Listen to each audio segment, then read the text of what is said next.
There has always been in film strange and weird films, from the work of John Waters to David Lynch, and several others. However, there is one that I recently watched and it completely baffled me, that being 1974's Pastoral to Die in the Country.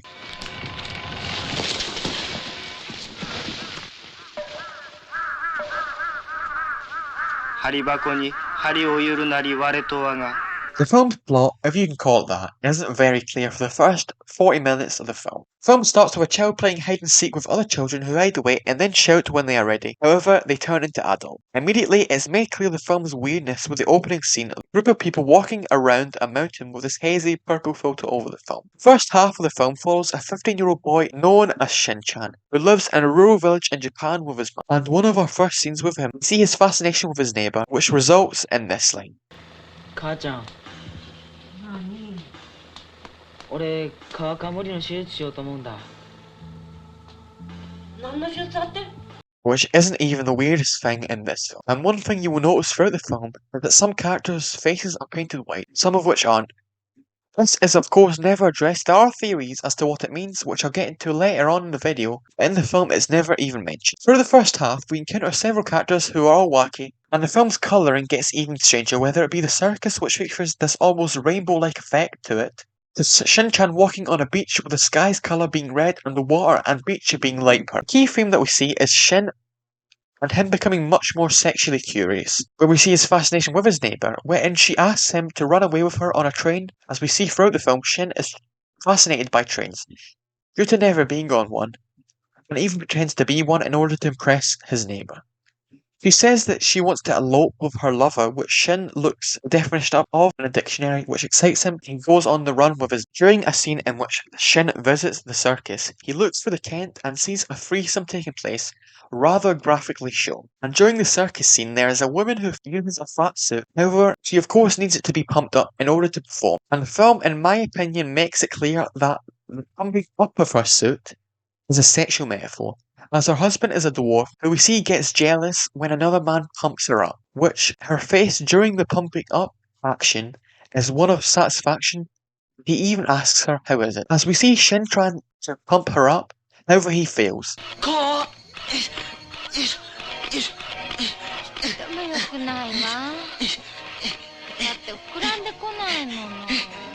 We also see a woman give birth, which Shin witnesses directly. That woman will be important later on towards the end of the film, which I'll come back to later on. Shin manages to escape from his mother after a struggle, and he and his neighbour find themselves on a train track. However,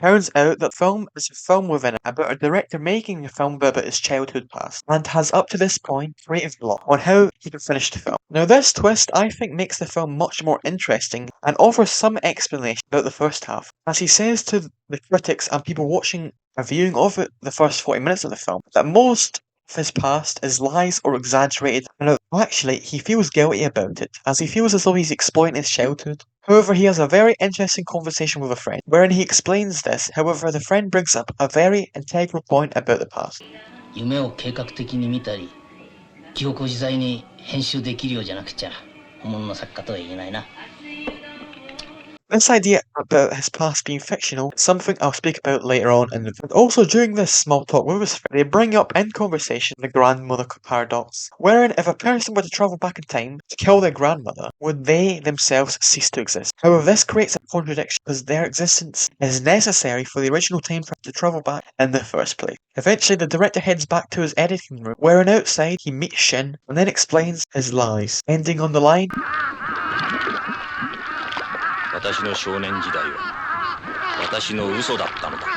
Film then resumes. Shin, by himself, eventually finds his neighbor, but it turns out that he wasn't the person she wanted to elope with. It was a random guy. The man asks him to sit down, and the neighbor eventually tells her backstory of her harsh childhood during World War II, and eventually having to prostitute herself to survive. We cut back to the director, who admits he has no idea how to finish the film, so decides to travel back in time. The director travels back in time and meets up with Shin, who has been asked to join the neighbor and run away with them. Before doing so, they ask him to go fetch them some sake, which he does, wherein the two of them meet each other, Shin and the director that is, and upon their return to the neighbours,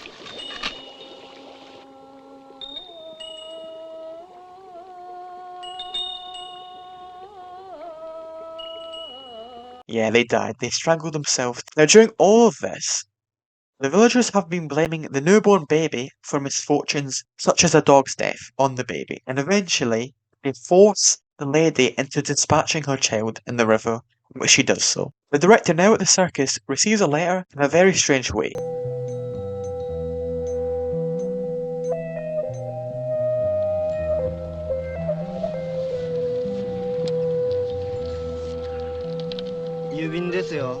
As we see various different acts run into the tent.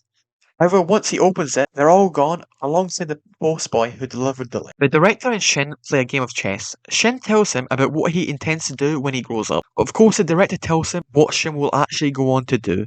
Shin questions him further, however, the director won't budge and reveal what will happen to Shin in the future. During all of this, there are several things going on in the background, from a giant finger pointing to the right of the screen, to a guy getting a haircut, to giant matches. The director saying to Shin that the past can always be rearranged. A man and a boy then walk into the screen, and that man breaks the fourth wall, saying what he will do in the future, and then gets angry out of nowhere.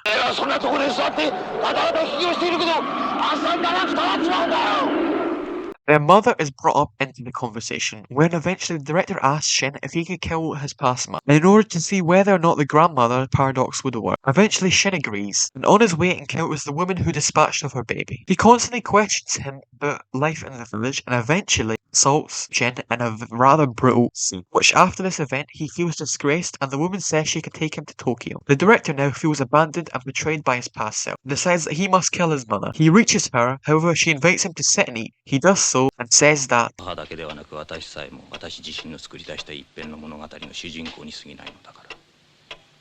eventually the background falls down and we see the director and his mother in the present day Tokyo. They continue to chat, however we aren't able to hear any of it, and in the background are several of the film's characters who eventually walk off the distance. The credits roll. Thus, the ending of a film I consider to be one of, if not the weirdest films ever made. Now the film is essentially a kind of false/fake biopic about a director's past life, wherein we don't know if any of it is real or if it is truly all fake, and also acts like an almost self-reflection/psychotherapy session on himself from the director. On another video I did on a Japanese film director, Takeshi Kitano, this idea of a kind of autobiographical idea is there in his second film, Boiling Point. Where come the end of that film, you are led to question if the main character, who can be a stand-in for Kitano, the director, made up the entire movie's plot in his head, much like in Pastoral. You question that idea as well. Now, one of the biggest, if not the main theme throughout the film, in my opinion, is Shin's relationship with sex. As we see throughout the film that he is a hormonal teenager and almost desperate to have sex, which he does eventually get, however the tragedy of it is the way in which he gets it, unconsensual. The film features this almost Oedipus complex idea with Shin and his mother, who is shown to be very overbearing over Shin, and the film I think implies an almost sexual nature to their relationship. Whilst not shown directly, it is hinted at. For example, after his assault, the woman says she can take Shin to Tokyo with her. The next time we see Shin, he is with his mother in Tokyo. The woman I think being a pyrite with Shin's mother, giving both of them being mothers, but also in terms of their age matching up with the time period of when adult Shin is with his mother, as both Shin and the woman would be around the same age as the characters in the ending scene. There are also several other aspects to the film which are very mysterious, like the white face paint which some but not all characters wear, which I think perhaps hints at which characters are real and which aren't, those without it being real and those with it not, and gives characters this almost ghost-like feel, perhaps visually hinting towards the director's lies. As Shin, aka himself, features the most white makeup, and it heavily obscures his features, compared to his mother, who does wear paint, however, it's almost worn out, and you can see the details in her face. Overall, this film is, whilst not for everyone, a very interesting film and is very strange, and ponders interesting questions about someone's past and if lying about it is okay, and even the limitations of film as a overall a very surreal, wacky, and of course, weird film.